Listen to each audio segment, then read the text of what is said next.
So when we speak of metaphor, we are speaking of associative um, communication or truth telling or storytelling, that we are associating metaphorical expression associates images with each other. Usually, a metaphor is comparing one image to another in order to produce a third idea. Okay, so something, for example, your eyes are as blue as the sky, right? To say something like that is basically to say you're beautiful or you're handsome, right? That would be the more grammatical and direct way to say it. But metaphor is working, as I said, in a more indirect, more associative way, right? Where it's sort of putting images together, and sometimes the images don't really naturally go together, and so it's like forcing images together to produce a third image. And the word image, the image is important there, right? That metaphor is producing images in the mind. It's using images in connection with each other to produce more images.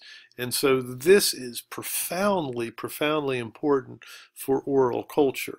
Oral culture cannot survive or could never survive with the type of language that we have in our modern world, which is derived from a literate understanding, a textual understanding, a grammatical understanding.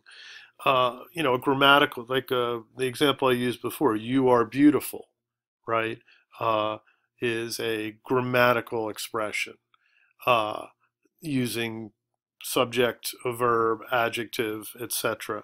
Whereas a metaphorical expression is much more anarchic, much more creative, uh, in terms of putting things together, right? But it's working um, with limited forms. So metaphor is working with sort of like images that are exist, right? Whereas grammar can always create new words. A grammatical expression can create new words, can create new forms, and so.